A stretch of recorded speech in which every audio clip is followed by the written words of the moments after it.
तो हमारे पास ना ब्लड फिजियो का है चैप्टर नंबर 3 और गाइटनी का चैप्टर 35।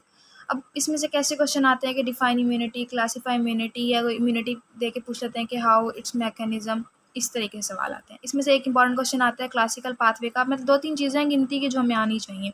स्टार्ट में हमें इम्यूनिटी बताओ, डिफाइन इम्यूनिटी और डिफरेंस बताओ। पहले ये बताओ कि इसकी इम्यूनिटी की कौन सी 2 टाइप होती है, फिर इन दोनों टाइप का डिफरेंस बताओ, ठीक है।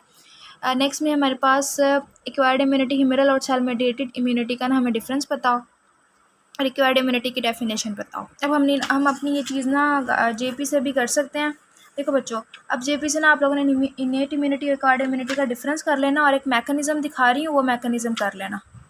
ये हमारे पास वो मैकेनिज्म है। देखो, इम्यूनिटी का इनेट का बताया हुआ, उन्होंने एक्वायर्ड का भी बताया हुआ। ये मेरे पास बनता है फिग नंबर 15.1। ठीक है, इसका स्क्रीनशॉट ले लो और आप लोगों ने इसको ऐसे ही ड्रॉ करना है। बस इसी यूनिट के बाकी जो चीज़ें हैं वो हम लोग जेपी यहीं से गाइडेंस से ही करेंगे। अब नेक्स्ट पेज पर तो कुछ नहीं करना, बस ये 2 हेडिंग्स के नेम करने हैं और ये वाली डायग्राम अच्छे तरीके से करनी है। फिर नेक्स्ट पेज से कुछ नहीं करना। अच्छा, अब इसकी भी आप लोग हेडिंग का नेम करके अब नेचर ऑफ एंटीबॉडीज़ पे आ जाओ। एंटीबॉडीज़ वाला टॉपिक करना है। अब ना एंटीबॉडीज़ का जो ये स्ट्रक्चर है ना, ये हमारे पास एससीक्यू में ना ड्रॉ करने के लिए आता है, तो आप लोग ये अच्छे तरीके से करोगे। फिर यहाँ पे वो सारा स्ट्रक्चर एक्सप्लेन करता है। अच्छा, अब ये फार्मूला आना चाहिए स्पेसिफिसिटी ऑफ एंटीबॉडीज़ का, और ये 5 जनरल क्लासेस होती हैं, कौन कौन सी होती हैं, इनके नेम आने चाहिए। फिर mechanism of action of antibodies, ये बस एक पैराग्राफ है, इसके 2 पॉइंट लिखे हुए, बस ये पढ़ लेना। नेक्स्ट अब हमारे पास एससीक्यू आ गए, बहुत important, that is classical pathway. अब ये एससीक्यू कैसे आता है, कोई डायरेक्ट देके पूछ लेते हैं, कोई सिनेरियो नहीं आता, बस पूछते हैं कि इसके ना आप लोगों ने स्टेप्स बताने हैं।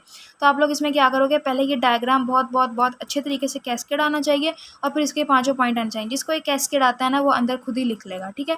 गाइडन का यही रूल है कि आप या डायग्राम कर लो या थ्योरी पढ़ लो, तो आसान यही होता है कि आप डायग्राम कर लो। अगर क्वेश्चन आता है तो आप लोग उसकी डायग्राम बना के पॉइंट्स लेके उसको अंदर ना थोड़ा 2-2 3-3 लाइन का एक्सप्लेन ज़रूर करोगे, ताकि हम लोग उसको मार्क्स काटने के कोई चांस ना दें। फिर नेक्स्ट पेज पे आपने कुछ नहीं करना, आप यहाँ जो immunisation by injection of antigen, ये इंपॉर्टेंट है, ये एमसीक्यूज में पूछते हैं, और पैसिव इम्यूनिटी की आपको एमसीक्यू आनी चाहिए।